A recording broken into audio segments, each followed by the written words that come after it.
ATA for dating someone as a bet and actually falling in love? So, let me paint the scene for you. I, 28F, work at a lifestyle magazine, the kind of place that pretends to be all about wellness, empowerment, and sophistication, but behind closed doors? It's basically high school with deadlines. Picture an office where everyone is well-dressed, coffee orders are more complex than actual personalities, and gossip isn't just small talk. It's practically the company currency. If you're not in the loop, you're invisible. If you are in the loop, you'd better pray you're not the subject. I've always been the kind of person who, well, I wouldn't say I seek attention, but I don't mind a little spotlight when it finds me. I'm competitive. I like to win. And when you work in an environment where everyone is constantly out-snarking each other, you either sharpen your claws or get shredded. Anyway, this whole thing started during one of our infamous lunch breaks. We were sitting at the long communal table in the break room, which always feels less like eating and more like a gladiator pit for passive-aggressive remarks. That day, the topic somehow landed on men. Specifically, why every single one of them seems like a disappointment wrapped in cologne. 2 weeks, sighed Jenna, one of our senior editors. That's the average shelf life. After that, he ghosts, cheats, or shows you his true colors. Every time. Try 1 week, laughed Marissa, another coworker. Last guy I dated barely lasted through our second brunch before he bailed. The table erupted in groans and laughter, and everyone started one-upping each other with the worst dating horror stories. Cheating boyfriends, compulsive liars, guys who suddenly decided they weren't ready for commitment after months of acting like they were. You know, the usual nightmare fuel. And that's when I, stupid, prideful, competitive me, decided to open my big mouth. Not every guy flakes, I said, casually stabbing my salad with way too much force. If I actually wanted to keep someone around, I could. Easily. A month minimum. You would have thought I just announced I could sprout wings and fly across the room. Oh, please, scoffed Jenna. You're telling me you could pick any guy, and he wouldn't ghost, cheat, or lose interest for at least a month? Exactly, I said, leaning back with what I hoped was the perfect mix of confidence and nonchalance. They all burst out laughing. Not the polite kind either, the mean, office pack mentality kind that makes you want to crawl under the table, but also makes your blood boil. Okay, Miss Confidence, Marissa smirked, prove it. Pick a guy. Keep him around. Show us all how it's done. Now, if I'd been smart, I would have laughed it off, said something witty, and changed the subject. But unfortunately, I have the survival instincts of a squirrel on espresso. My pride wouldn't let me back down. Fine, I shot back. Give me a guy. Anyone. I'll prove it. The table buzzed with excitement. I could practically see the gossip vines wrapping around me, pulling tighter. Don't think we won't hold you to that, Jenna said, her eyes sparkling with the kind of cruel amusement only found in people who desperately want to see you fail. I'm not worried, I replied, though inside my stomach was starting to knot. And just like that, it became official. A challenge. A dare. An unspoken contract signed with sarcasm and peer pressure. At that moment, I didn't know who the lucky victim would be. I figured I'd deal with it later. But the universe has a funny way of serving up trouble exactly when you don't need it. That very night, I went to a friend's house party. I almost didn't go long week, bad hair day. You know the drill. But something in me said, why not? Maybe it was fate. Maybe it was ego. Maybe it was just the promise of free wine. The party was buzzing, loud music mixing with laughter, half-empty bottles of vodka on the kitchen counter, and strangers squeezed into every corner of the tiny apartment. I mingled, sipped a drink, half-listened to someone's story about their cat, and that's when I saw him. Ethan. He was across the room, leaning casually against the wall like he was in some kind of indie film. Dark hair, warm smile, eyes that crinkled when he laughed. He looked approachable, but also magnetic. You know the type. You don't stumble into guys like him on the subway or in the office. And just like that, the universe had chosen my target. Ethan became my challenge, my test subject, my experiment. Only, I didn't realize then that experiments have a way of blowing up in your face. After that party, things moved fast, faster than I expected, honestly. Ethan asked for my number before the night was over, and by the next morning, he had already texted me. Nothing flashy, nothing over the top, just a simple, had fun talking to you last night. Want to grab coffee this week? Too easy, I thought. I went back to the office the next day, smug as hell. Over lunch, I casually dropped the news. Remember that challenge? I said, stirring my salad like I hadn't been waiting all morning to gloat. Well, I already have a guy lined up. The reaction was immediate. Jenna nearly choked on her sparkling water. Marissa gasped like I'd just told her I won the lottery. No way, Jenna said, eyes wide. Already? Who? His name's Ethan, I said, keeping it vague on purpose. Met him at a party. The next Monday at lunch, I dreaded the updates. So, did he block you yet? Jenna asked, smirking. I fiddled with my fork. No, he's still here. Their faces lit up with amusement. Oh, come on. No guy lasts this long when you go full stage 5 clinger, Marissa teased. What's his deal? I wanted to say because he's different. Because I actually like him. Because maybe I bit off more than I can chew. But instead, I just shrugged. Guess I'm that good. They laughed, and the conversation shifted. But my stomach twisted. Because here's the truth. I wasn't just winning anymore. I was catching real feelings for a guy I was supposed to be using as proof. And I had no idea how to stop. Up until this point, I thought I was the only one holding the cards.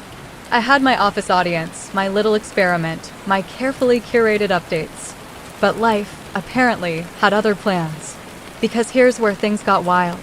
It started like any other Tuesday in the office, sluggish, over-caffeinated, everyone half-heartedly pretending to work while mostly refreshing Twitter. I was at my desk, typing up a feature on 10 morning routines of highly successful people, all of which I would never actually try, when Marissa strolled over with her latte and that glint in her eye.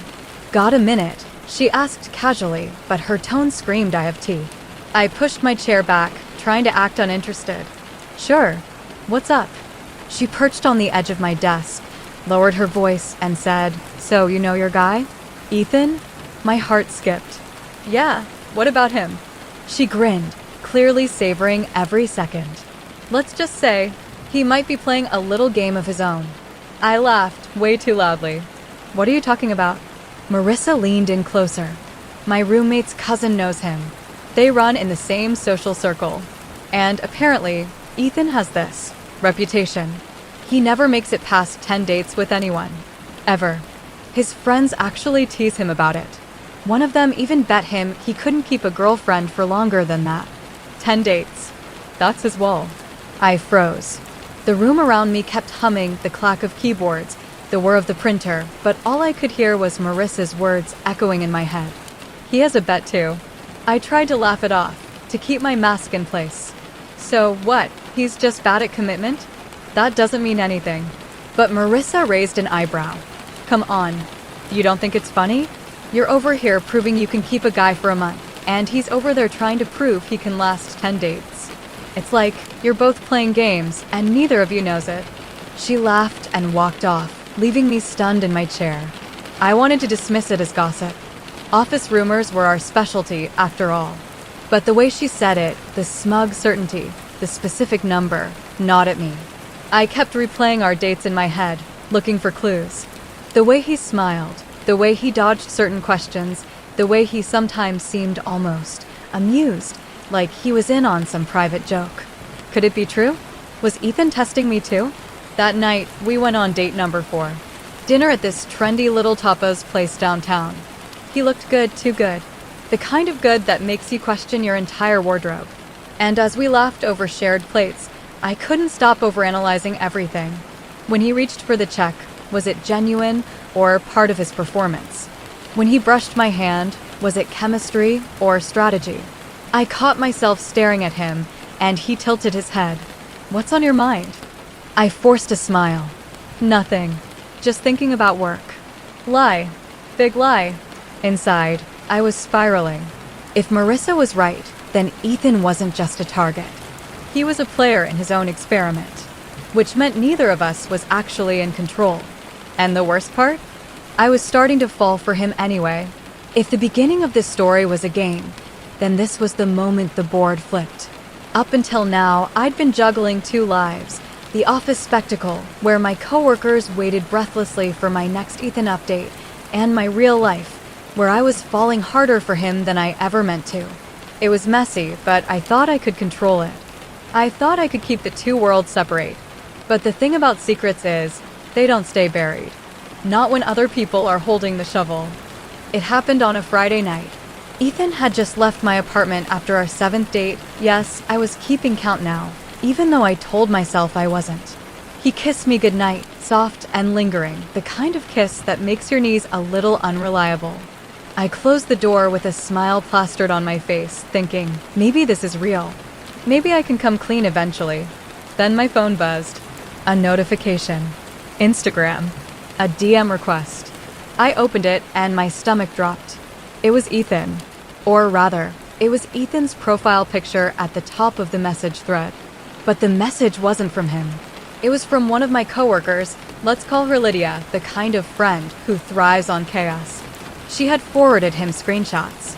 Screenshots of our group chat. Every smug little update I'd ever given. Every sarcastic joke. Every look how far I've gotten him to go. Right there in black and white. And below it, Lydia had typed, thought you should know how she really talks about you.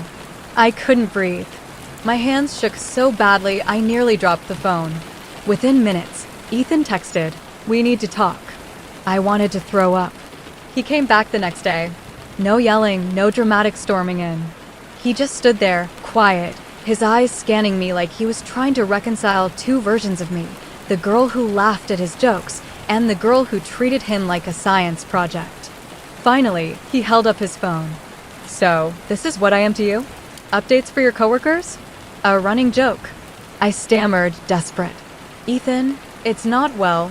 It started like that, but then he cut me off, his voice low but steady. So, I wasn't your boyfriend. I was just your homework. And that hit harder than if he'd screamed. No slammed doors. No angry tirade. Just disappointment so heavy it felt like it cracked the floor beneath me. He looked at me one last time, and then he walked away. No promises to call. No second chances. Just gone. And for the first time in this whole stupid game, I realized I wasn't winning anything. I'd already lost.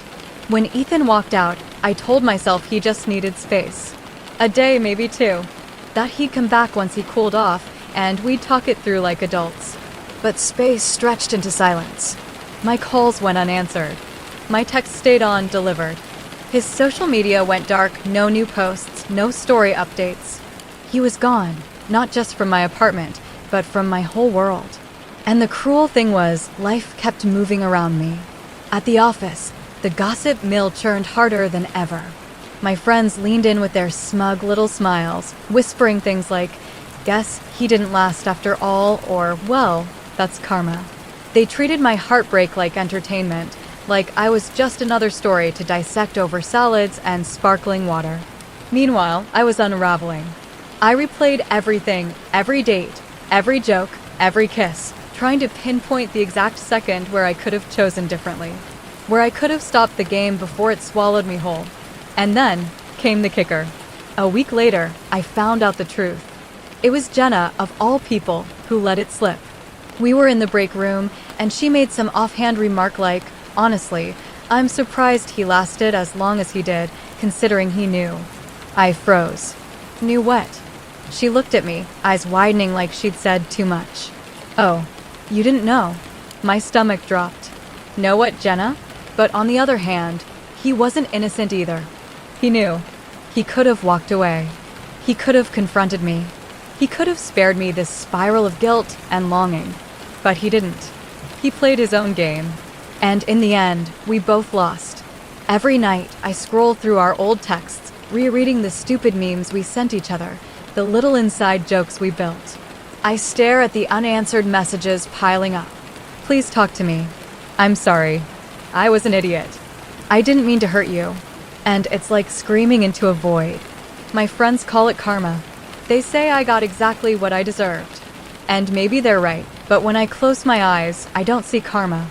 I see Ethan's face, the way he smiled when I laughed too hard, the way he brushed my hair back when it fell in my eyes, the way he looked at me like maybe. Just maybe, I was more than my office games. And now he's gone. The worst part is, I don't even hate him. I wish I did. I wish I could paint him as the villain, tell myself he was manipulative, cruel, just another guy who played me. But that's not true. Ethan was kind, patient, funny, honest in ways I didn't deserve. He gave me chances to show who I really was, and I blew every single one. He was right when he said I treated him like homework. I turned a real person into a task to complete, a bet to win. And in the end, I learned the difference between winning a game and losing something real. It's been weeks now. My coworkers have moved on to fresher gossip. My phone is quieter than it's ever been. And me? I keep wondering if Ethan still thinks about me. If he checks his phone, sees my name, and feels even a fraction of what I feel every time his face flashes through my memory. But maybe this is the lesson I was meant to learn. Not every competition is worth winning. And some games, you can't walk away from without scars. So now I'm here, typing this out for strangers on the internet, hoping for clarity. Hoping that maybe someone will tell me what I can't figure out for myself. Am I the asshole for starting this stupid challenge? Or am I just another person who gambled with love and lost? Because if there's one thing I know for sure, it's this. Ethan wasn't just an experiment. He was the one person who saw through the game, and for a brief, impossible moment, he almost made me forget I was playing. And that's what I'll regret the most. So Reddit, AITA for turning a stupid office challenge into a real relationship and ruining the best thing that ever happened to me?